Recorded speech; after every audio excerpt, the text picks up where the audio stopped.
너 같은 놈은 군대에서 쓰레기야. 고자질해봐라. 어차피 백도 없는 흙수저 주제에.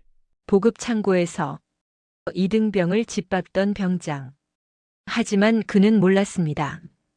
자신이 때린 그 병사의 큰 이모가 별 3개를 단 육군 특수전 사령관이라는 사실을.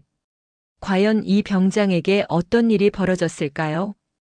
영상 보시기 전에 구독과 좋아요 한번 눌러주시면 세상 사연에 큰 힘이 됩니다. 무료로 할 수 있는 소중한 응원, 더 좋은 이야기로 보답하겠습니다. 이제 시작하겠습니다. 경기도 연천군 미산면에 위치한 육군 제25보 병사단 비룡부대 최전방 초소는 11월 말에 추위 속에 잠겨 있었습니다. 한반도의 허리를 가로지르는 휴전선과 불과 3km 떨어진 이곳은 대한민국 육군에서 가장 긴장도가 높은 지역 중 하나였습니다.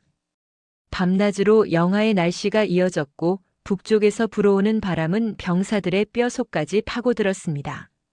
한지훈 이병은 이곳에 자대 배치를 받은 지 2달째를 맞이하고 있었습니다. 22살의 평범한 대학생이었던 지훈은 군 입대 전까지만 해도 군대가 이렇게 지옥 같은 곳일 거라고는 상상하지 못했습니다. 신병 교육대에서는 그나마 견딜만 했습니다. 모두가 같은 처지의 신병이었고 조교들의 구타는 불법이라는 것을 모두가 알고 있었기 때문입니다. 하지만 자대는 달랐습니다. 특히 같은 생활관을 쓰는 오준석 병장은 지훈에게 있어 살아있는 악몽이었습니다. 26살의 오준석은 전역을 3달 앞둔 고참 병장으로 이 분대에서 가장 높은 계급이었습니다. 키 180cm의 육중한 체격을 가진 그는 자신보다 작고 약한 후임들을 괴롭히는 것으로 악명이 높았습니다. 그의 주된 표적은 항상 가장 약해 보이는 이등병이었고 이번에는 지훈이 그 대상이 되었습니다. 자대 배치 첫날부터 시작된 괴롭힘은 점점 그 강도를 더해갔습니다. 처음에는 사소한 것들이었습니다. 지훈이 아침 점호에 나가기 전 침상 정리를 완벽하게 해도 오준석은 흠을 잡았습니다. 이병 한지훈, 이게 뭐냐? 담요 접은 게 비뚤어졌잖아. 다시 해. 지훈은 고개를 숙이고 대답했습니다. 죄송합니다. 담요를 다시 펴서 접어도 결과는 마찬가지였습니다. 오준석은 지훈의 침상으로 다가와 완벽하게 정돈된 담요를 발로 걷어찼습니다. 푸른색 군용 담요는 바닥에 나뒹굴었습니다. 동작이 느려. 점호 시간 다 됐는데 아직도 정리 못했네. 오늘 저녁에 따로 보자. 그날 저녁 지훈은 처음으로 보급 창고에 끌려갔습니다. 생활관 뒤편에 위치한 보급 창고는 각종 군수품과 예비 물자들이 쌓여 있는 곳이었습니다. 중요한 것은 이곳에는 감시 카메라가 설치되어 있지 않다는 점이었습니다. 부대 내부 규정상 병사들의 사생활을 고려해 특정 구역에는 카메라를 설치하지 않았고 보급 창고가 바로 그런 사각지대 중 하나였습니다. 창고 안에서 오준석은 지훈을 벽에 세워두고 기합을 주었습니다. 팔굽혀펴기 100개, 윗몸 일으키기 100개, 스쿼트 100개. 체력이 약했던 지훈은 절반도 채우지 못하고 바닥에 쓰러졌습니다. 그때부터 주먹이 날아들기 시작했습니다. 군대는 원래 이런 곳이야. 내가 약하니까 맞는 거야. 강해지고 싶으면 참아. 그날 이후 보급 창고 행은 일주일에 3~4번씩 반복되었습니다. 오준석은 항상 새로운 이유를 찾아냈습니다. 식사 시간에 밥을 너무 빨리 먹었다. 느리게 먹었다. 근무 투입 명령을 받고 움직이는 속도가 느렸다. 군장 정리가 엉망이다. 무엇을 해도 지훈은 틀렸고 그 대가는 보급 창고에서의 폭력으로 돌아왔습니다. 지훈이 왜 이렇게 유독 자신만 괴롭히는지 이유를 알게 된 것은 한 달쯤 지났을 때였습니다. 그 같은 생활관의 선임병인 정우진 일병이 조심스럽게 귀띔해 주었습니다. 지훈아, 오 병장이 너한테 유독 심한 이유가 있어. 내가 대학 다니다 왔잖아. 그리고 집안도 괜찮아 보이고. 오 병장은 고등학교 졸업하고 바로 들어왔거든. 입대 전에 알바 전전하면서 살았대. 너 같은 애들 보면 화가 나는 거야. 질투와 열등감. 그것이 오준석이 지훈을 괴롭히는 진짜 이유였습니다. 하지만 이유를 안다고 해서 상황이 나아지는 것은 아니었습니다. 오히려 오준석의 폭력은 더 잔인해졌습니다. 2달째 되던 어느 날 밤 운명적인 사건이 벌어졌습니다. 그날은 유난히 추운 날이었습니다. 온도계는 영하 15도를 가리키고 있었고 병사들은 동상을 막기 위해 두꺼운 방한복을 껴입고 있었습니다. 저녁 점호가 끝나고 자유시간이 주어졌을 때 지우는 생활관 구석 자리에서 어머니가 보내준 책을 읽고 있었습니다. 이병 한지훈. 오준석의 목소리가 생활관에 울려 퍼졌습니다. 지훈의 등골에 식은땀이 흘렀습니다. 다른 병사들은 모두 고개를 숙이고 자신의 일에만 집중했습니다. 누구도 지훈을 도와주지 않았습니다. 아니, 도와줄 수 없었습니다. 도와주는 순간 자신이 다음 표적이 될 것을 모두가 알고 있었기 때문입니다. 네. 지훈은 벌떡 일어나 차렷 자세를 취했습니다. 보급 창고로 와. 오늘 내가 근무지 인계받을 때 장비 점검을 제대로 안 했다며? 일병 김민수가 내 뒤에 투입됐는데 야간 투시경이 고장 나 있었대.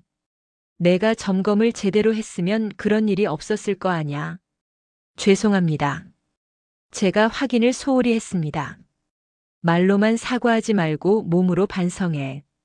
5분 안에 창고로 와. 오준석은 먼저 생활관을 나갔습니다. 지훈은 떨리는 손으로 전투화 끈을 묶었습니다. 옆 침상의 정우진 일병이 작은 목소리로 속삭였습니다. 지훈아, 오늘은 진짜 조심해. 오 병장 낮에 중대장한테 엄청 혼났거든. 기분이 최악일 거야.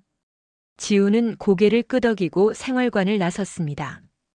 복도를 지나 뒤편 보급 창고로 향하는 짧은 거리가 이렇게 길게 느껴진 적이 없었습니다. 창고 문을 열자 오준석이 팔짱을 낀 채 기다리고 있었습니다. 늦었네. 5분이라고 했는데 6분 걸렸어. 죄송합니다. 오늘은 좀 특별하게 해볼까? 엎드려 뻗쳐. 지훈은 차가운 콘크리트 바닥에 엎드렸습니다. 11월 말에 보급 창고는 난방이 되지 않아 실내 온도가 영하였습니다. 바닥에서 올라오는 냉기가 군복을 뚫고 살갗을 파고들었습니다. 팔굽혀펴기 200개. 하나, 둘, 셋 구령에 맞춰서 해. 내가 세워줄게. 하나. 지훈은 팔을 굽히고 펴기 시작했습니다. 처음 50개까지는 그나마 버텼습니다. 하지만 100개를 넘어가자 팔이 후들거리기 시작했습니다. 130개를 채우고 나서 지훈의 팔은 완전히 풀렸고 그는 바닥에 고꾸라졌습니다. 이게 뭐냐? 130개밖에 못해? 군인이 이 정도 체력으로 어떻게 나라를 지켜? 오준석은 쓰러진 지훈의 옆구리를 군화발로 걷어찼습니다. 둔탁한 충격이 지훈의 복부를 강타했습니다. 1번, 2번, 3번.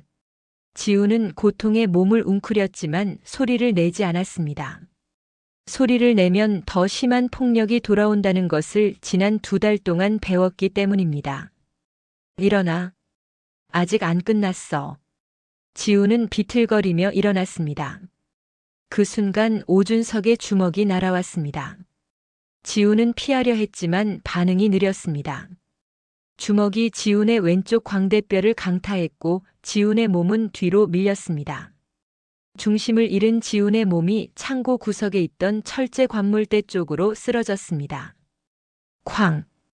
지훈의 왼쪽 눈 주위가 관물대의 날카로운 모서리에 부딪혔습니다. 순간적으로 눈앞이 새하얗게 변했고 곧이어 뜨거운 무언가가 얼굴을 타고 흘러내렸습니다. 지훈은 본능적으로 얼굴에 손을 가져갔습니다. 손바닥에 묻어나는 끈적한 액체. 피였습니다. 왼쪽 눈가가 깊게 찢어져 있었습니다. 철제 모서리에 부딪힌 부위에서 피가 계속 흘러나왔습니다. 지훈은 아픔보다 공포가 먼저 밀려왔습니다.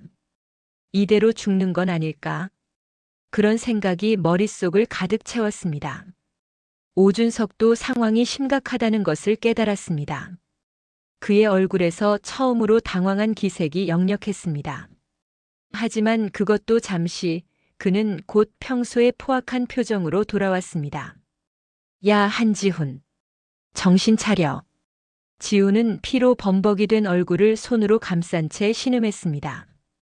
병장님, 의무실에 가야 할 것 같습니다. 닥쳐. 지금 상황 파악 안 되냐? 내가 의무실 가면 어떻게 되는지 알아? 나도 끝장나고 너도 끝장나. 군대에서 고자질쟁이로 찍히면 남은 복무 기간 동안 지옥을 맛보게 될 거야. 오준석은 창고 구석에 있던 낡은 수건을 집어 지훈에게 던졌습니다. 일단 그걸로 지혈해. 그리고 잘 들어. 누가 물어보면 무조건 계단에서 넘어졌다고 말해.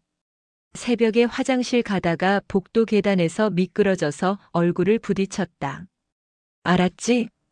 하지만 이 상처를 시키는 대로 안 하면 진짜 죽을 줄 알아. 내가 너 하나 없애는 건 일도 아니야. 여기 최전방이 어디야? 총기 사고로 위장하는 것도 어렵지 않아. 오준석의 위협은 절대 빈말이 아니었습니다. 실제로 군대에서는 가혹행위를 견디다 못한 병사들이 스스로 목숨을 끊는 일이 종종 발생했고 그중 일부는 사고로 은폐되기도 했습니다. 지훈은 공포에 질려 고개를 끄덕였습니다. 계단에서 넘어졌다고 말하겠습니다. 좋아. 똑똑하네. 이제 썩 꺼져. 그리고 명심해. 오늘 일은 내 입 밖으로 나가는 순간 너도 나도 다 죽는다는 거. 지훈은 피 묻은 수건을 얼굴에 누른 채 비틀거리며 창고를 나왔습니다. 밤의 차가운 공기가 상처에 닿자 더욱 심한 통증이 밀려왔습니다. 그는 생활관으로 돌아가지 않고 화장실로 향했습니다. 거울 속에 자신을 보는 순간 지훈은 경악을 금치 못했습니다. 왼쪽 눈가에서 눈썹 위까지 약 5cm가량의 상처가 깊게 파여 있었습니다. 피는 계속 흘렀고 눈 주위는 이미 시퍼렇게 멍이 들기 시작했습니다. 이 정도 상처면 최소 10바늘은 꿰매야 할 것 같았습니다. 지훈은 수돗물로 상처를 조심스럽게 씻어내고 화장지를 눌러 지혈을 시도했습니다. 복도를 지나 생활관으로 돌아가는 길, 지훈은 여러 생각이 머릿속을 스쳤습니다. 이대로 참아야 하는가? 아니면 누군가에게 도움을 청해야 하는가? 하지만 누구에게 말한다는 것인가? 그 같은 생활관 병사들은 모두 오준석을 두려워했고 간부들은 이런 일에 관심이 없었습니다. 아니, 어쩌면 알고도 모른 척하고 있는지도 모릅니다. 생활관 문을 열고 들어가자 모든 병사의 시선이 지훈에게 쏠렸습니다. 화장지로 얼굴을 감싸고 있었지만 피가 스며 나와 누가 봐도 심각한 상황임을 알 수 있었습니다. 하지만 아무도 묻지 않았습니다. 아무도 도와주지 않았습니다. 모두가 고개를 돌리고 자신의 일에만 집중했습니다. 지훈은 자신의 침상으로 가서 조용히 누웠습니다. 소등 시간이 가까워졌고 생활관의 불이 하나둘 꺼지기 시작했습니다. 어둠 속에서 지훈은 부어오르는 얼굴을 손으로 감싸며 조용히 눈물을 흘렸습니다. 소리내어 울 수도 없었습니다.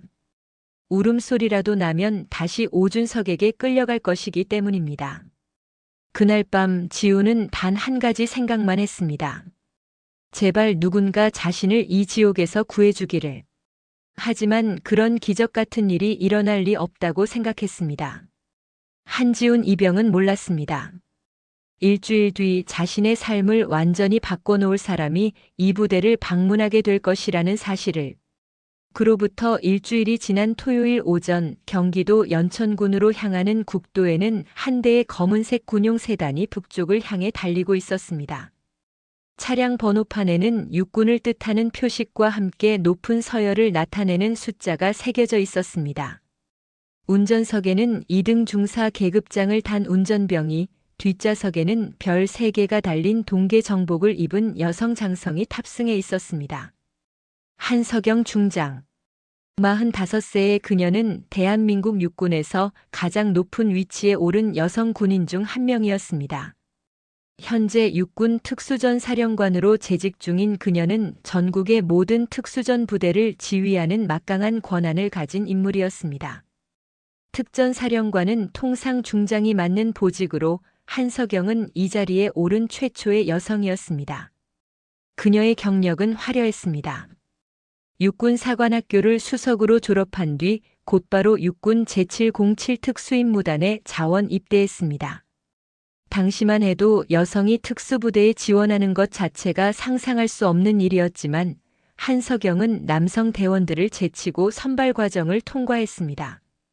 그 후 20년 넘게 특수전 현장을 누비며 수많은 작전을 성공으로 이끌었고 그 공로를 인정받아 파격적으로 진급을 거듭했습니다.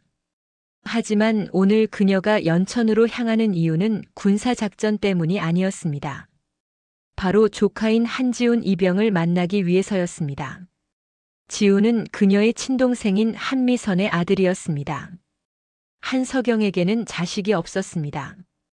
평생을 군 생활에 바치다 보니 결혼도 하지 못했고 가족이라고는 동생 가족밖에 없었습니다. 그래서 조카인 지훈을 친자식처럼 아꼈습니다. 지훈이 군 입대를 앞두고 있을 때 한석영은 동생에게 제안한 적이 있었습니다. 미선아, 지훈이를 특전사로 보내는 게 어때? 내가 직접 챙겨줄 수 있잖아. 하지만 동생은 고개를 저었습니다. 언니, 지훈이는 언니처럼 강하지 않아요. 그냥 평범하게 복무하다 돌아오면 돼요. 특전사는 너무 힘들잖아요. 결국 한석영은 동생의 뜻을 존중했습니다. 대신 지훈이 자대 배치를 받은 후 첫 면회 기회에 꼭 가겠다고 약속했습니다. 그리고 오늘이 바로 그날이었습니다. 원래는 한 달 전에 가려고 했으나 북한의 도발 위협으로 인한 긴급 작전 회의가 연달아 잡히는 바람에 미뤄졌었습니다. 중장님, 10분 후면 부대에 도착합니다. 운전병의 말에 한석영은 고개를 끄덕였습니다. 차창 밖으로 보이는 풍경은 점점 더 북쪽의 모습을 띄어갔습니다. 민간인 가옥이 줄어들고 군부대 시설물이 늘어났습니다. 철책선과 초소가 보이기 시작했고 도로 곳곳에는 전차 이동을 대비한 구조물들이 설치되어 있었습니다. 비룡부대는 휴전선에서 불과 3km 떨어진 최전방 부대였습니다. 한석영은 이런 전방 부대의 환경을 잘 알고 있었습니다. 춥고 외롭고 고되다는 것을. 하지만 그것이 군인의 숙명이라는 것도 알고 있었습니다. 다만 조카가 그런 환경에서 잘 적응하고 있을지가 걱정이었습니다. 차량이 비룡부대 정문에 도착하자 초병들이 거수 경례를 붙였습니다. 중장급 장성의 방문은 일선 부대에서 흔한 일이 아니었기 때문에 초병들의 긴장된 모습이 역력했습니다. 차량은 부대 안으로 진입했고 면회실 앞에 정차했습니다. 한석영이 차에서 내리자 면회실을 관리하는 하사가 황급히 뛰어나와 경례를 올렸습니다. 충성. 면회실 관리 하사 김동현입니다. 편하게 해. 오늘은 사적인 면회로 왔어. 한지훈 이병을 불러줄 수 있나? 예, 중장님. 즉시 호출하겠습니다. 하사는 무전기를 들고 생활관 쪽으로 연락을 취했습니다. 한석영은 면회실로 들어가 자리에 앉았습니다. 면회실은 깨끗하게 정돈되어 있었지만 오래된 시설이라 곳곳에 세월의 흔적이 보였습니다. 벽에는 장병들을 격려하는 문구들이 적혀 있었고 한쪽에는 간단한 음료 자판기가 놓여 있었습니다. 약 10분 정도 지났을 때 면회실 문이 조심스럽게 열렸습니다. 들어온 인물은 분명 지훈이었지만 한석영이 기억하는 모습과는 많이 달랐습니다. 우선 고개를 푹 숙인 채 들어왔고 두꺼운 검은색 마스크로 얼굴 아래를 가리고 있었으며 모자를 깊게 눌러쓰고 있었습니다. 12월 초에 날씨가 춥긴 했지만 실내에서까지 모자와 마스크를 착용할 정도는 아니었습니다. 큰 이모. 지훈의 목소리는 작고 떨렸습니다. 한석영은 자리에서 일어나 조카에게 다가갔습니다. 지훈아, 고생이 많구나. 이모가 바빠서 이제야 왔네. 괜찮아요. 와주셔서 감사해요. 한석영은 조카를 자세히 관찰했습니다. 20여 년을 특수전 현장에서 보낸 그녀의 눈은 미세한 변화도 놓치지 않았습니다. 지훈의 자세가 부자연스러웠습니다. 한쪽 어깨가 약간 움츠러들어 있었고 몸을 움직일 때마다 미세하게 경직되는 모습이 보였습니다. 그리고 무엇보다 눈빛이 달랐습니다. 입대 전 밝고 순수했던 눈빛 대신 두려움과 경계심이 가득한 눈빛이 그 자리를 차지하고 있었습니다. 지훈아, 얼굴 좀 보자. 왜 실내에서 모자를 쓰고 있니? 아, 그게 감기 기운이 좀 있어서요. 다른 사람한테 옮길까봐. 감기? 한석영의 목소리에 의심이 섞였습니다. 그녀는 즉시 손을 뻗어 지훈의 모자를 벗겼습니다. 지훈이 황급히 손으로 얼굴을 가리려 했지만 한석영의 동작이 더 빨랐습니다. 마스크도 함께 내렸습니다. 그 순간 한석영의 호흡이 멈췄습니다. 지훈의 왼쪽 눈가에는 화장품으로 덧칠한 흔적이 역력했지만 그것으로는 도저히 숨길 수 없는 상처가 있었습니다. 눈썹 위에서 눈가까지 약 5cm가량의 깊은 상처가 검붉게 아물고 있었고 눈 주위 전체가 보라색과 노란색이 섞인 멍으로 덮여 있었습니다. 심지어 아래 입술 옆에도 작은 상처가 있었고 왼쪽 광대뼈 부분이 다른 쪽보다 약간 부어 있었습니다. 한석영은 이런 상처를 수없이 봐왔습니다. 훈련 중 부상, 작전 중 부상, 사고로 인한 부상. 하지만 조카의 얼굴에 새겨진 이 상처는 그 어떤 것과도 달랐습니다. 이것은 명백히 폭력에 의한 상처였습니다. 그것도 일주일쯤 된 상처였습니다. 멍의 색깔과 상처의 치유 정도로 보아 정확히 일주일 전후였습니다. 지훈아. 한석영의 목소리는 낮고 차분했지만 그 안에는 억누르기 힘든 분노가 깔려 있었습니다. 누가 그랬니? 그것은 질문이 아니라 명령이었습니다. 지훈은 고개를 떨구고 대답하지 못했습니다. 그의 손이 미세하게 떨렸고 입술을 깨물며 무언가를 참고 있었습니다. 지훈아, 이모 눈 좀 봐. 한석영은 조카의 턱을 부드럽게 들어 올렸습니다. 지훈의 눈에는 눈물이 그득했습니다. 큰이모, 저는 천천히 말해도 돼. 이모가 여기 있잖아. 계단에서 넘어졌어요.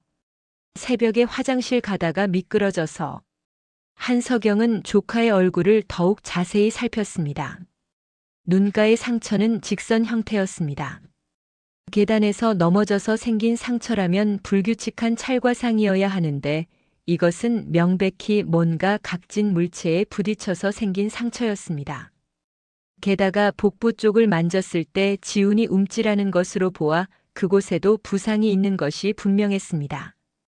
지훈아, 거짓말하지 마. 이모가 얼마나 많은 부상자들을 봤는지 아니? 이 상처는 계단에서 넘어져서 생긴 게 아니야. 누가 때린 거지? 지훈의 눈에서 눈물이 주르륵 흘러내렸습니다. 그는 입을 열려다 다시 닫았습니다. 무언가 말하고 싶지만 말할 수 없는 것처럼 보였습니다. 한석영은 조카를 의자에 앉혔습니다. 그리고 자신도 맞은편에 앉아 지훈의 손을 잡았습니다. 지훈아, 이모한테만 말해봐. 누가 협박했니? 말하면 안 된다고. 지훈은 고개를 끄덕였습니다. 생활관 선임이에요. 오준석 병장이요. 그 사람이. 만약 이 일을 말하면 저도 끝나고 그 사람도 끝난다고. 군대에서 고자질쟁이로 찍히면 남은 기간 동안 지옥을 맛본다고. 한석영의 두 주먹이 굳게 쥐어졌습니다. 손등에 핏줄이 튀어나올 정도로 힘이 들어갔습니다. 하지만 그녀는 목소리만큼은 최대한 차분하게 유지했습니다. 지금 중요한 것은 조카를 안심시키는 것이었습니다. 지훈아, 잘 들어. 너는 아무 잘못이 없어. 그리고 내가 이 일을 말했다고 해서 너한테 불이익이 가는 일은 절대 없을 거야. 이모가 보장해. 하지만 이모가 누군지 알지? 이모는 대한민국 육군 특수전사령관이야. 전국의 모든 특전사 부대가 이모 지휘를 받아. 그리고 이모의 권한은 내가 생각하는 것보다 훨씬 커. 너를 괴롭힌 사람은 반드시 대가를 치르게 될 거야. 한석영은 주머니에서 개인 휴대전화를 꺼냈습니다. 그리고 전화번호부에서 한 번호를 찾았습니다. 제25보 병사단장인 김철수 소장의 직통 번호였습니다. 전화가 연결되었습니다. 여보세요, 한석영 중장입니다. 김 장군 계십니까? 전화 너머로 놀란 목소리가 들렸습니다. 중장님, 김철수입니다. 무슨 일이십니까? 김 장군, 나 지금 당신 예하 비룡부대 면회소에 있어. 지금 당장 여기로 와. 15분 안에. 1초라도 늦으면 각오해. 예. 중장님, 무슨 말 많이 하지 말고 지금 당장 움직여. 이건 명령이야. 한석영은 전화를 끊었습니다.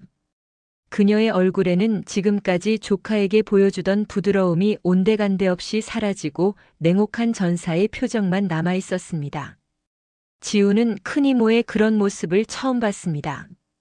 평소 자상하고 따뜻했던 큰 이모의 모습 뒤에 이런 차갑고 단호한 면이 숨어 있었다는 것을 그 순간 지우는 깨달았습니다. 자신의 큰 이모가 단순한 고위 장교가 아니라 진짜 전장을 누빈 전사라는 것을. 한석영은 다시 지훈을 바라봤습니다. 이번에는 다시 부드러운 표정으로 돌아와 있었습니다. 지훈아, 괜찮을 거야. 이모가 모든 걸 해결해 줄게. 너는 이제 아무 걱정하지 마. 큰 이모. 응? 감사해요. 한석영은 조카의 머리를 쓰다듬었습니다. 그리고 속으로 다짐했습니다. 조카에게 이런 짓을 한 자들을 절대 용서하지 않겠다고. 군법의 가장 무거운 처벌을 받게 하겠다고. 그리고 이런 일이 다시는 일어나지 않도록 군 전체의 시스템을 바꾸겠다고. 별 3개를 단 한석영 중장의 눈빛에는 확고한 결의가 담겨 있었습니다. 한석영 중장의 전화를 받은 김철수 소장은 즉시 자신의 집무실에서 뛰쳐나왔습니다. 제25보 병사단장인 그는 별 2개를 단 고위 장교였지만 지금 그를 부른 사람은 별 3개를 단 중장이었습니다. 게다가 한석영 중장은 단순히 계급만 높은 것이 아니라 육군사관학교 기수도 그보다 몇 기수나 앞서는 선배였습니다. 김철수 소장은 올해 51살로 육군사관학교 55기 출신이었습니다. 반면 한석영 중장은 45살임에도 불구하고 50기 출신이었습니다. 여성 최초로 육사에 입학했고 그것도 수석으로 졸업한 전설적인 인물이었습니다. 군대에서는 계급이 절대적이지만 같은 계급이라면 기수가 중요했고 다른 계급이라면 더더욱 상급자의 명령은 절대적이었습니다. 김 소장의 머릿속은 복잡했습니다. 한석영 중장이 왜 갑자기 자신의 예하 부대인 비룡부대에 있는 것일까? 그것도 면회소에. 사전 통보도 없이. 혹시 부대 시찰인가? 아니면 무슨 문제가 발생한 것인가? 전화상으로 들은 그녀의 목소리에는 분노가 가득했습니다. 기사, 비룡부대로 최대한 빨리 가. 예, 장군님. 김 소장의 전용 차량이 사단 본부를 출발했습니다. 비룡부대까지는 차로 약 20분 거리였지만 한석영 중장은 15분 안에 오라고 했습니다. 김 소장은 운전병에게 속도를 더 내라고 지시했습니다. 차량이 국도를 달리는 동안 김 소장은 계속 생각했습니다. 최근 비룡부대에서 특별한 사고나 문제가 있었나? 지난달 월말 보고서를 검토했을 때는 특이사항이 없었습니다. 훈련도 정상적으로 진행되고 있었고 탈영이나 자살 같은 중대 사고도 없었습니다. 도대체 무슨 일일까? 13분 만에 차량이 비룡부대 정문에 도착했습니다. 초병들이 사단장의 차량을 보고 황급히 거수 경례를 올렸습니다. 차량은 곧장 면회실로 향했습니다. 면회실 앞에는 이미 한석영 중장의 군용 세단이 주차되어 있었습니다. 김 소장은 차에서 내리자마자 면회실로 향했습니다. 그의 심장은 빠르게 뛰고 있었습니다. 25년 군 생활을 하면서 이렇게 긴장된 적이 몇 번이나 있었을까? 신병 시절 이후 처음이었습니다. 면회실 문을 열고 들어가자 한석영 중장이 의자에 앉아 있었습니다. 그녀의 옆에는 한 명의 이등병이 고개를 숙인 채 서 있었습니다. 김 소장은 즉시 차렷 자세를 취하고 거수 경례를 올렸습니다. 충성. 제25보 병사단장 김철수 소장입니다. 하지만 한석영 중장은 경례를 받지 않았습니다. 그녀는 앉은 자세 그대로 김 소장을 차갑게 응시했습니다. 경례를 받지 않는다는 것은 군대에서 최고의 모욕이었습니다. 그것은 상대방을 군인으로 인정하지 않는다는 의미였습니다. 손 내려. 한석영의 목소리는 낮고 차갑게 가라앉아 있었습니다. 김 소장은 경례 자세를 풀고 부동 자세를 유지했습니다. 김철수 소장. 예, 중장님. 자네, 이 병사가 누군지 아나? 한석영이 옆에 서 있는 지훈을 가리켰습니다. 김 소장은 처음으로 제대로 이등병을 바라봤습니다. 얼굴에 심한 멍과 상처가 있는 젊은 병사였습니다. 하지만 누군지는 알 수 없었습니다. 사단장이 예하 부대의 모든 병사를 일일이 알 수는 없는 노릇이었습니다. 죄송합니다. 파악하지 못하고 있습니다. 이 병사는 한지훈 이병이야. 나의 조카지. 김 소장의 얼굴이 순식간에 창백해졌습니다. 한석영 중장의 조카. 그것도 이렇게 얼굴이 망가진 상태로. 이것은 단순한 문제가 아니었습니다. 지금 이 병사의 얼굴을 똑바로 봐. 한석영이 자리에서 일어났습니다. 그녀는 천천히 김 소장에게 다가왔습니다. 170cm의 키에 단단한 체격을 가진 그녀는 175cm인 김 소장과 거의 비슷한 신장이었습니다. 두 사람의 시선이 정면으로 마주쳤습니다. 중장님, 이것은 말하지 마. 내가 물어보기 전에는 입을 열지 마. 한석영은 지훈의 팔을 잡아 김 소장 앞으로 데려왔습니다. 그리고 지훈의 모자를 벗기고 마스크를 내렸습니다. 지훈의 얼굴에 새겨진 상처와 멍이 그대로 드러났습니다. 자네 눈에 이게 어떻게 보이나? 김 소장은 대답할 수 없었습니다. 명백한 폭행의 흔적이었습니다. 눈가에 깊은 열상, 광대뼈의 부종, 입술에 찢어진 상처. 이런 부상은 단순한 사고로 생길 수 없었습니다. 이 병사는 생활관 선임 병장에게 일주일 전 보급 창고에서 폭행을 당했어. 주먹으로 얼굴을 가격당하고 철제 관물대 모서리에 얼굴이 부딪혀 이렇게 됐지.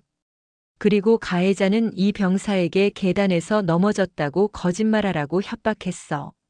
한석영의 설명이 이어지는 동안 김 소장의 얼굴은 점점 더 창백해졌습니다. 자네가 지휘하는 사단이 이 모양이야. 최전방 경계를 책임지는 부대에서 병사들끼리 폭력을 행사하고 그걸 은폐하고 있어. 일주일이나 지났는데 자네는 이 사실조차 몰랐지? 중장님, 저는 뭐? 몰랐다고. 사단장이 예하 부대에서 무슨 일이 일어나는지 모른다는 게 변명이 되나? 아니면 알고도 묵인했나? 한석영의 목소리가 점점 더 차갑게 변했습니다. 이 병사의 얼굴에 이렇게 심한 상처가 있는데 의무실에서 치료 기록이 있나?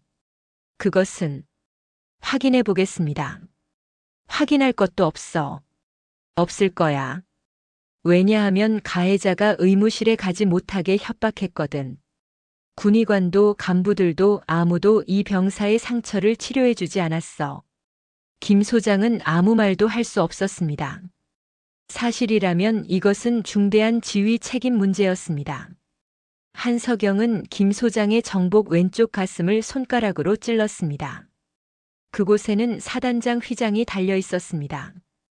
이게 뭔지 알지? 사단장 휘장이야.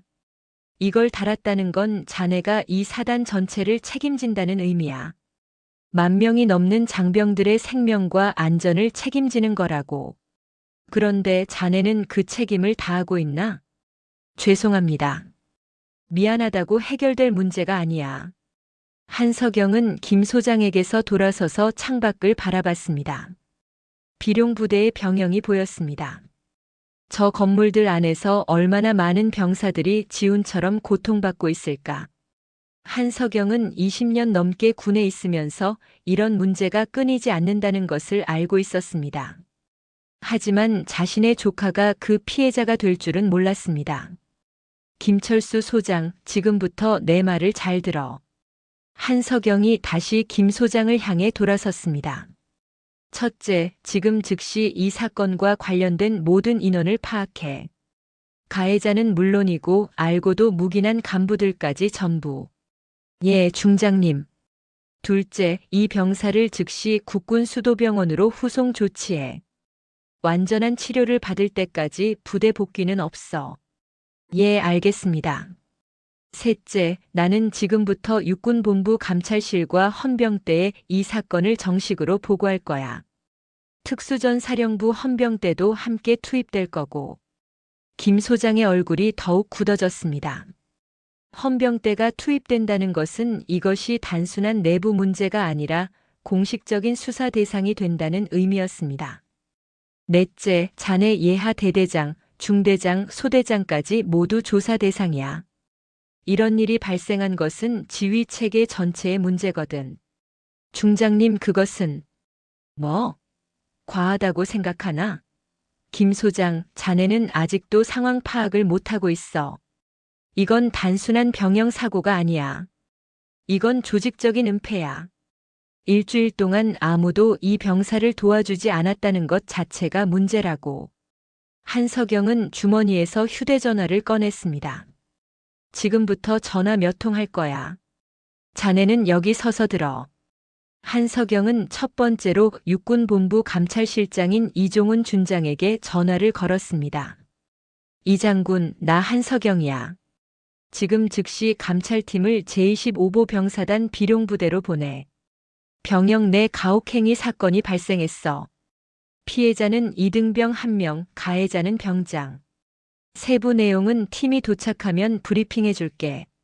늦어도 오늘 안으로 현장에 도착해야 해.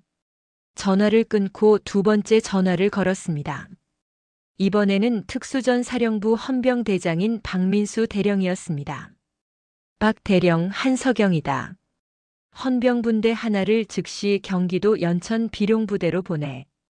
가혹행위 가해자 확보 및 현장 보존이 목적이야. 출동 준비 30분, 현장 도착은 2시간 이내로 해.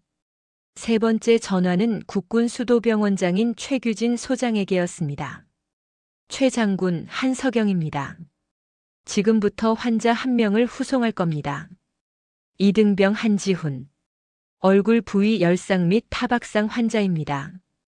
도착 즉시 정밀 검사와 치료 부탁합니다. 그리고 이 환자는 제가 직접 챙길 겁니다. 전화를 모두 마친 한석영은 김 소장을 다시 바라봤습니다. 자, 이제 자네 차례야. 지금 즉시 비룡부대 대대장을 면회실로 불러. 중대장과 소대장도 함께. 예, 중장님. 김 소장은 떨리는 손으로 자신의 휴대전화를 꺼내 비룡부대 대대장인 이준호 중령에게 전화를 걸었습니다. 이 중령 사단장이다.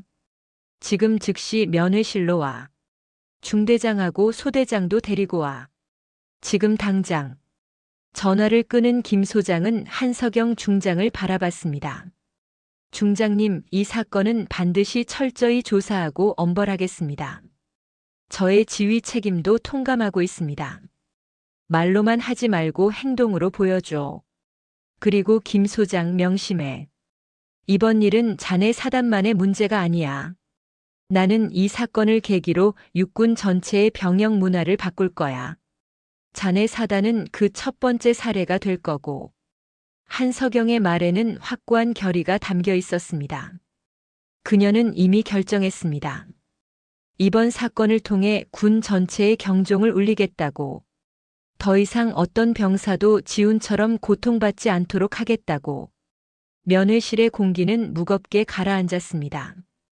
김철수 소장은 부동 자세로 서 있었고 한지훈 이병은 의자에 앉아 고개를 숙이고 있었으며 한석영 중장은 창밖을 바라보며 다음 조치를 생각하고 있었습니다. 곧 이 조용한 면회실은 폭풍의 중심이 될 것이었습니다.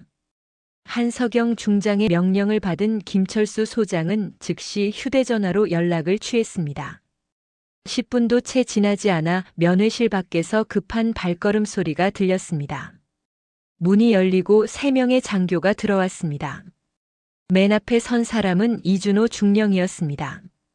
42살의 그는 비룡부대 제2대대장으로 어깨에 무궁화 2개가 달린 계급장을 달고 있었습니다. 그의 뒤로 최민호 대위와 박정식 중위가 따라 들어왔습니다. 최 대위는 35살로 문제가 발생한 중대의 중대장이었고 어깨에는 다이아몬드 3개의 계급장이 달려 있었습니다. 박중위는 29살의 젊은 소대장으로 다이아몬드 2개를 달고 있었습니다. 3명의 장교는 면회실에 들어서자마자 한석영 중장의 별 3개의 계급장을 보고 얼어붙었습니다. 특수전 사령관이 왜 이곳에 있는 것인가? 그들은 즉시 차렷 자세를 취하고 거수 경례를 올렸습니다. 충성. 제2대대장 이준호 중령입니다. 충성. 제3중대장 최민호 대위입니다. 충성. 제2소대장 박정식 중위입니다. 한석영은 경례를 받지 않았습니다. 김 소장에게 했던 것처럼 앉은 자세 그대로 3사람을 차갑게 바라봤습니다. 3장교의 팔이 공중에 그대로 멈춰 있었습니다. 어색한 침묵이 흘렀습니다. 손 내려. 한석영의 명령에 3사람은 경례 자세를 풀었습니다. 하지만 무슨 일인지 알 수 없어 불안한 표정을 감추지 못했습니다. 이준호 중령. 예, 중장님.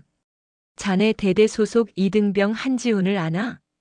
이준호 중령은 잠시 생각했습니다.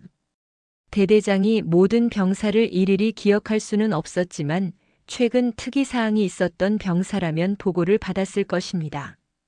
죄송합니다. 즉시 파악이 되지 않습니다. 그럼 이 병사를 봐. 한석영이 옆에 앉아있던 지훈을 일으켜 세웠습니다. 지훈의 얼굴에 새겨진 상처와 멍이 그대로 드러났습니다. 3장교의 얼굴이 동시에 굳어졌습니다. 최민호 대위. 예, 중장님. 이 병사는 자네 중대 소속이지? 최민호 대위는 지훈의 얼굴을 자세히 보았습니다. 제3중대 소속이 맞았습니다. 그리고 그 얼굴의 상처를 보는 순간 그는 심각한 문제가 발생했다는 것을 직감했습니다. 예, 제3중대 소속입니다. 이 병사가 일주일 전 얼굴에 이렇게 심한 부상을 입었는데 자네는 보고받은 적이 있나? 그것은 최민호 대위는 대답을 망설였습니다.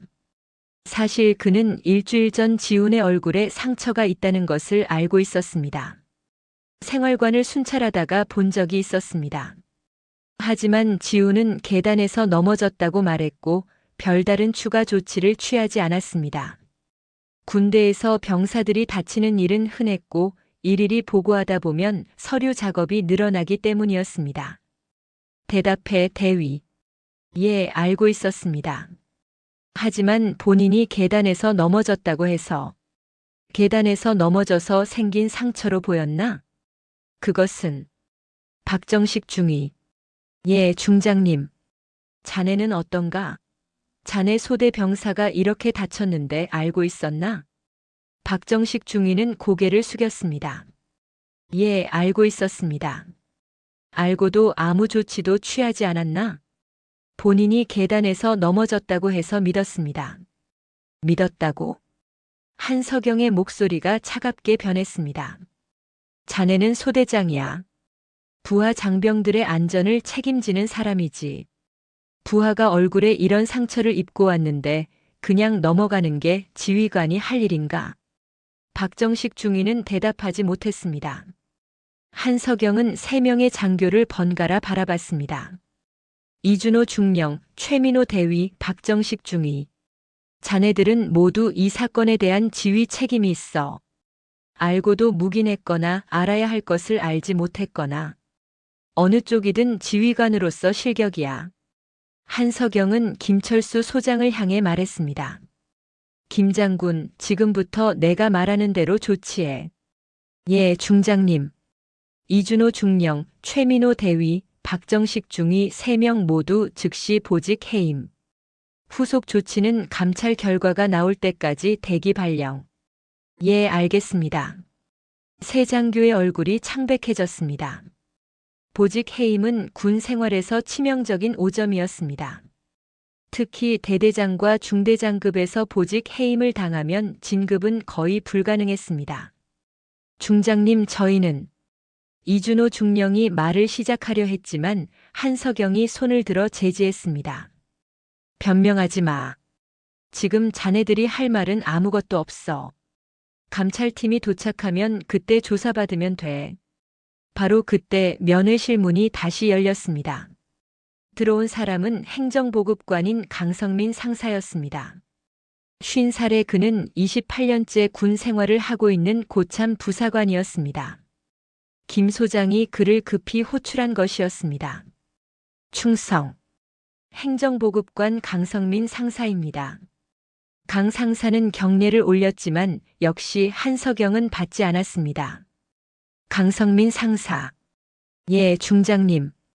자네는 이 부대의 행정보급관이지? 예, 그렇습니다. 그럼 부대 내 모든 행정사항을 관리하는 사람이고 병사들의 의무 기록도 자네가 관리하나? 예, 그렇습니다. 일주일 전 이등병 한지훈이 얼굴에 심한 부상을 입고 의무실에 왔었나? 강 상사는 잠시 당황했습니다. 그는 사실 일주일 전 오준석 병장이 찾아와 부탁한 적이 있었습니다. 한지훈 이병이 만약 의무실에 오더라도 대수롭지 않게 처리해달라고. 그리고 정식 치료 기록은 남기지 말아달라고. 강 상사는 오 병장에게 약간의 금전적 대가를 받고 이를 승낙했습니다. 그것은 대답해. 왔나 안 왔나? 오긴 왔는데 간단한 소독만 하고 갔습니다. 치료 기록은 남기지 않았습니다. 왜? 강 상사는 대답할 수 없었습니다. 솔직하게 말하면 자신도 이 사건의 공범이 된다는 것을 알고 있었습니다. 한석영은 고개를 끄덕였습니다. 그래, 자네도 공범이구나. 부상당한 병사가 왔는데 제대로 치료하지 않고 기록도 남기지 않았어. 이유는 뻔하지. 누군가한테 부탁받았거나 돈을 받았겠지. 강 상사의 얼굴이 하얗게 질렸습니다. 바로 그때 면회실 밖에서 웅성거리는 소리가 들렸습니다. 한석영이 호출한 특수전 사령부 헌병대가 도착한 것이었습니다. 문이 열리고 헌병대 분대장인 조영수 중사가 들어왔습니다. 그의 뒤로 5명의 헌병들이 따라 들어왔습니다. 충성. 특수전 사령부 헌병대 조영수 중사입니다. 수고했어, 조 중사. 저기 서 있는 강성민 상사를 체포해. 혐의는 직무유기 및 증거인멸. 예, 중장님. 헌병들이 강 상사에게 다가갔습니다. 강 상사는 황급히 무릎을 꿇었습니다. 중장님, 저는 그냥 시키는 대로 했을 뿐입니다. 제발. 시키는 대로 했다는 게 변명이 되나? 자네는 28년을 군 생활한 고참 부사관이야. 무엇이 옳고 그른지 판단할 능력이 충분히 있었어. 헌병들이 강 상사의 손에 수갑을 채웠습니다.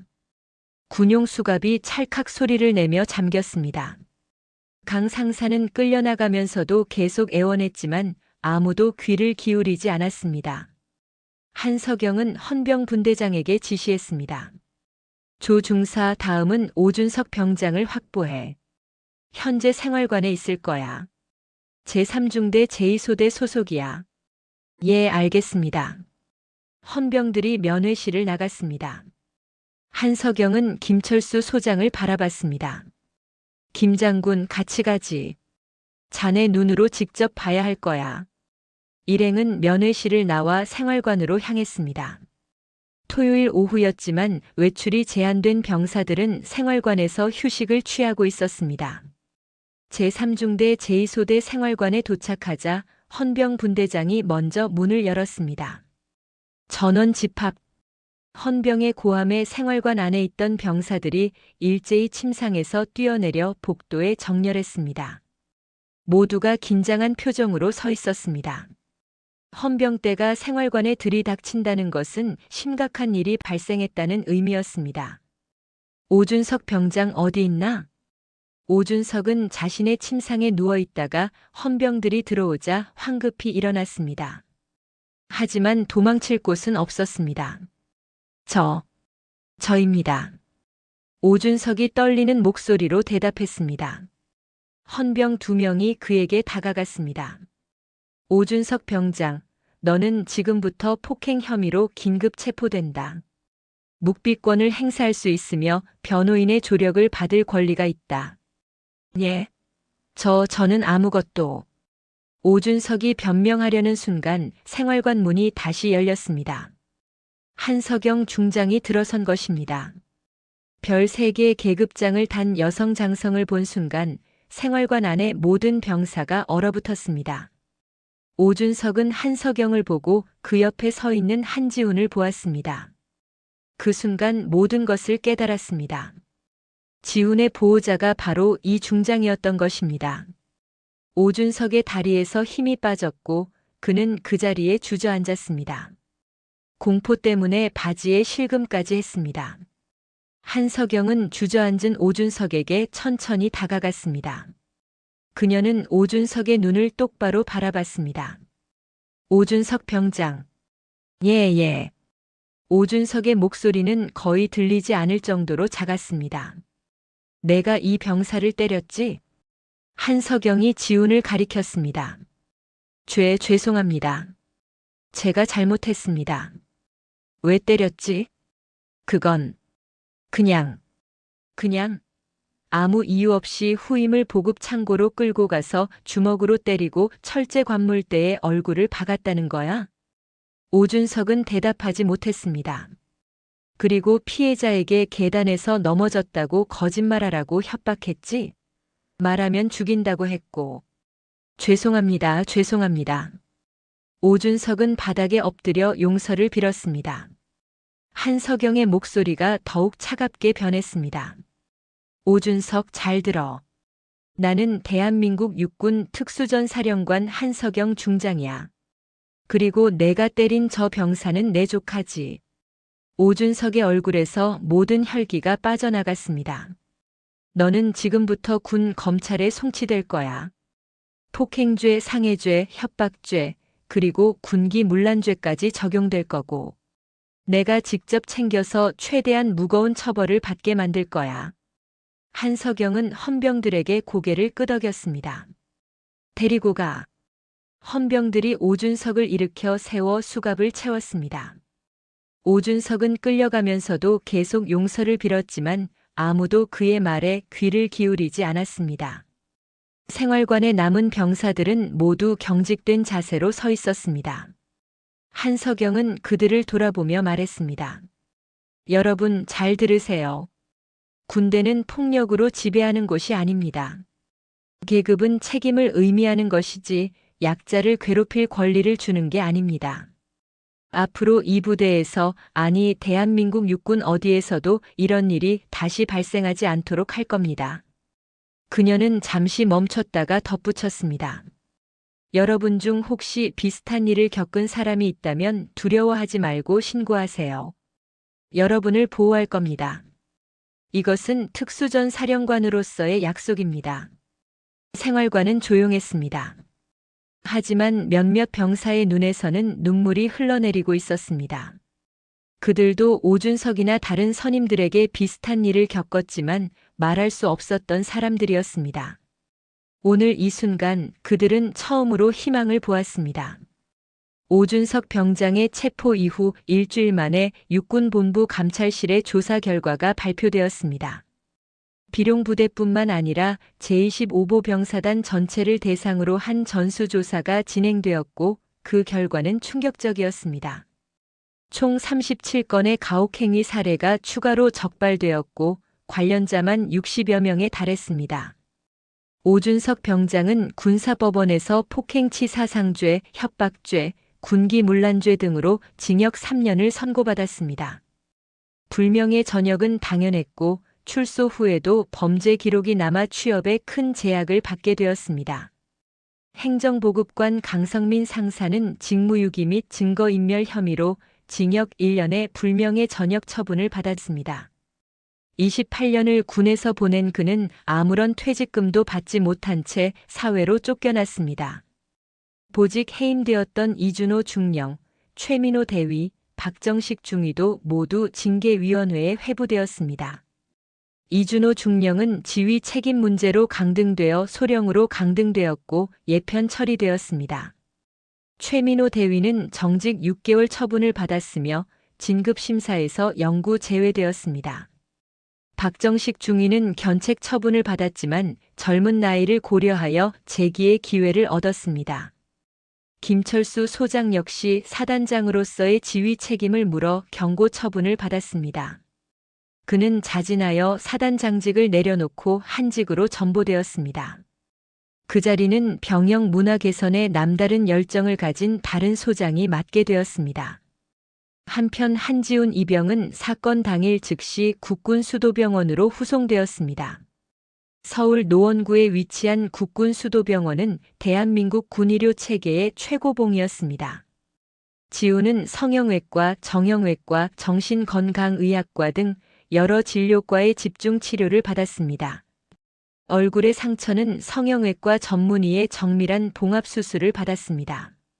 다행히 신경 손상은 없었고 흉터도 최소화할 수 있었습니다. 복부의 타박상과 늑골 금은 시간이 지나면서 자연스럽게 회복되었습니다. 하지만 가장 큰 문제는 정신적 외상이었습니다. 지훈은 외상 후 스트레스 장애 진단을 받았습니다. 밤마다 악몽에 시달렸고 큰 소리만 들려도 움찔했습니다. 국군수도병원의 정신건강의학과 전문의는 지훈에게 의병 전역을 권유했습니다. 한 이병 무리하지 않아도 됩니다. 충분히 의병 전역 사유가 됩니다. 마음의 상처를 치유하는 게 먼저입니다. 하지만 지훈은 고개를 저었습니다. 아닙니다. 저는 군 생활을 계속하고 싶습니다. 왜 그러십니까? 이미 충분히 고생하셨지 않습니까? 제가 여기서 도망가면 저와 같은 피해를 입은 다른 병사들은 어떻게 됩니까? 저는 운이 좋았습니다. 제 큰이모가 특수전 사령관이어서 도움을 받을 수 있었습니다. 하지만 대부분의 병사들은 그런 보호자가 없습니다. 저는 남아서 증명하고 싶습니다. 군대가 바뀔 수 있다는 것을요. 담당 의사는 지훈의 단호한 의지를 보고 더 이상 권유하지 않았습니다. 대신 충분한 치료와 상담을 제공하기로 했습니다. 한석영 중장은 조카의 결정을 듣고 눈물을 흘렸습니다. 자신의 피해 경험을 딛고 일어서려는 조카의 용기에 감동했습니다. 그녀는 더욱 강한 결심을 했습니다. 군 전체의 병영 문화를 바꾸겠다고. 한석영 중장의 주도로 육군 본부의 가혹행위 근절 특별위원회가 설치되었습니다. 그녀는 특별위원회 위원장을 맡아 직접 개혁을 진두지휘했습니다. 우선 모든 부대의 감시 카메라 사각지대를 최소화하도록 지시했습니다. 보급창고, 탄약고 등 기존에 카메라가 없던 곳에도 설치되었습니다. 또한 익명신고 시스템을 대폭 강화했습니다. 국방부 직속 핫라인이 개설되었고 신고자 보호 프로그램이 만들어졌습니다. 신고한 병사가 불이익을 받지 않도록 법적 장치가 마련되었습니다. 가장 중요한 것은 간부 교육이었습니다. 모든 소대장급 이상 장교와 부사관들은 의무적으로 병영 문화 개선 교육을 받아야 했습니다. 교육 내용에는 가혹행위의 심각성, 피해자 심리, 올바른 지휘 방법 등이 포함되었습니다. 비룡부대는 이러한 개혁의 표본 부대로 선정되었습니다. 새로 부임한 사단장과 대대장, 중대장들은 모두 병영 문화 개선에 열정적인 인물들이었습니다.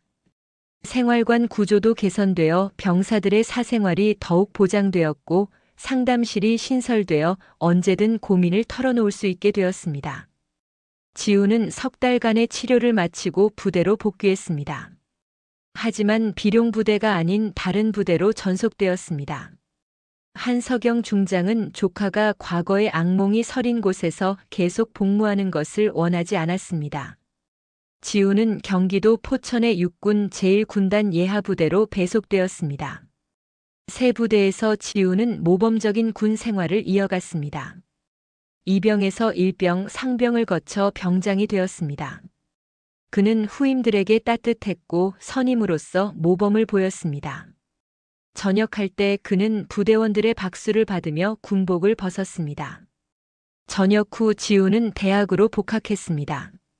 하지만 그는 민간인으로 돌아가는 대신 다른 선택을 했습니다.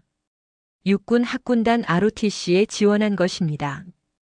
20년간 군대에 봉사하겠다는 결심이었습니다. ROTC 과정을 우수한 성적으로 마친 지우는 소위로 임관했습니다. 어깨에 다이아몬드 하나가 달린 순간 그는 과거의 자신을 떠올렸습니다. 그리고 다짐했습니다. 절대 자신의 부하들에게 자신이 겪었던 고통을 주지 않겠다고. 중위를 거쳐 대위가 된 지우는 여러 부대를 순환하며 경험을 쌓았습니다. 그는 뛰어난 지휘 능력과 병사들을 배려하는 마음으로 인정받았습니다. 그의 부하들은 모두 그를 존경했고 상급자들은 그의 미래를 높이 평가했습니다.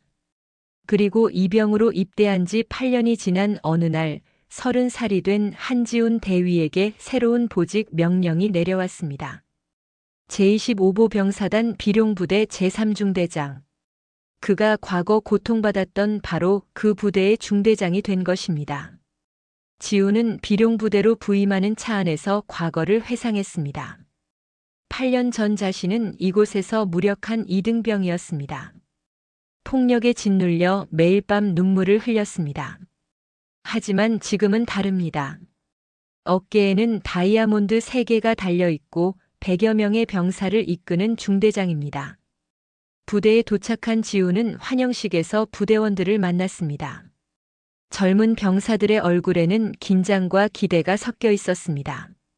지우는 그들을 바라보며 말했습니다. 여러분, 저는 한지훈 대위입니다. 여러분과 함께 이 중대를 이끌게 되어 영광입니다. 저는 여러분께 약속하겠습니다. 이 중대에서는 절대 폭력이 용납되지 않을 것입니다. 계급은 권력이 아니라 책임입니다. 선임은 후임을 지배하는 것이 아니라 보호하는 것입니다. 우리는 서로를 존중하며 신뢰로 뭉친 조직이 될 것입니다. 그의 말에 병사들의 표정이 밝아졌습니다. 어떤 병사의 눈에서는 눈물이 흘렀습니다. 아마도 그 병사 역시 과거에 비슷한 고통을 겪었을 것입니다. 취임 이후 지우는 말뿐인 약속이 아니라 실천으로 보여주었습니다. 생활관을 직접 순찰하며 병사들의 이야기를 들었습니다. 문제가 있으면 즉시 해결했습니다. 가혹행위의 징후가 보이면 단호하게 조치했습니다. 그의 중대는 곧 사단 내에서 가장 모범적인 중대로 인정받았습니다. 같은 시기 한석영은 중장에서 대장으로 진급했습니다. 49살의 나이에 별 4개를 달게 된 것입니다. 그리고 대한민국 육군 역사상 최초로 여성 합동참모본부 의장에 임명되었습니다. 합참의장은 육군, 해군, 공군, 해병대를 아우르는 대한민국군의 최고 지휘관이었습니다. 취임식 날 한석영 대장은 국방부 청사 대강당에 모인 수많은 장병들 앞에서 말했습니다. 저는 오늘 대한민국군 역사상 처음으로 여성 합참의장이 되었습니다. 하지만 저는 여성이라서 이 자리에 온 것이 아닙니다. 군인으로서 지휘관으로서 30년을 이 나라를 지켜온 전사로서 이 자리에 섰습니다. 저는 모든 장병에게 약속합니다. 우리 군은 정의롭고 강하며 서로를 존중하는 조직이 될 것입니다. 취임식이 끝난 후 한석영 대장은 조카인 한지훈 대위를 불렀습니다. 8년 만에 다시 만난 두 사람은 국방부 청사 뒤편의 조용한 정원에서 이야기를 나누었습니다. 지훈아, 고생 많았다. 큰이 모야말로 축하드립니다. 합참의장까지 오르시다니. 이 모든 게 내 덕분이야. 내가 용기 내서 진실을 말해주지 않았다면 나도 군의 어두운 면을 직시하지 못했을 거야. 그리고 내가 굴하지 않고 계속 군 생활을 이어간 덕분에 많은 병사들이 희망을 얻었어. 저는 그저 제가 할 일을 했을 뿐입니다. 한석영은 조카의 어깨를 두드렸습니다. 너는 훌륭한 장교가 되었어. 내 부하들이 행복하다는 소문 들었다. 계속 그렇게 해줘. 그게 진짜 군인이야. 예, 명심하겠습니다. 두 사람은 서울 시내가 내려다 보이는 정원에 서서 멀리를 바라봤습니다. 그곳 어딘가에 연천의 비룡부대가 있을 것입니다. 그리고 그곳에서는 이제 더 이상 어둠 속의 폭력이 아니라 밝은 햇살 아래 정당한 훈련과 따뜻한 동료애가 자리 잡았을 것입니다. 지우는 조용히 다짐했습니다. 앞으로도 계속 이 길을 걸어가겠다고. 후배 장병들이 자신처럼 고통받지 않도록, 군대가 진정으로 정의롭고 따뜻한 곳이 되도록. 그날 밤 경기도 연천의 비룡부대 최전방 초소에서는 병사들의 밝은 웃음소리가 울려 퍼졌습니다. 근무를 마친 병사들이 생활관에서 편하게 이야기를 나누고 선임들은 후임들에게 군 생활의 지혜를 전해주었습니다. 폭력이 아닌 존중으로, 공포가 아닌 신뢰로 이어진 관계였습니다. 한지훈이 이병 시절 바라던 그 모습이 현실이 된 것입니다. 그리고 이 모든 변화는 한 사람의 용기에서 시작되었습니다. 두려움 속에서도 진실을 말한 이등병의 용기, 조카를 지키기 위해 군 전체와 맞선 중장의 용기, 그리고 상처를 딛고 다시 일어선 청년의 용기. 연천의 겨울 하늘 아래 새로운 군대가 만들어지고 있었습니다. 오늘의 이야기는 여기까지입니다. 때로는 한 사람의 용기가 세상을 바꿉니다. 부당함 앞에서 침묵하지 않는 것, 그것이 진정한 용기입니다. 여러분이 누군가의 고통을 외면하지 않고 정의를 위해 목소리를 낸다면 그 작은 용기가 모여 더 나은 세상을 만들 것입니다. 오늘도 여러분의 일상에 따뜻한 변화가 함께하기를 바랍니다. 감사합니다.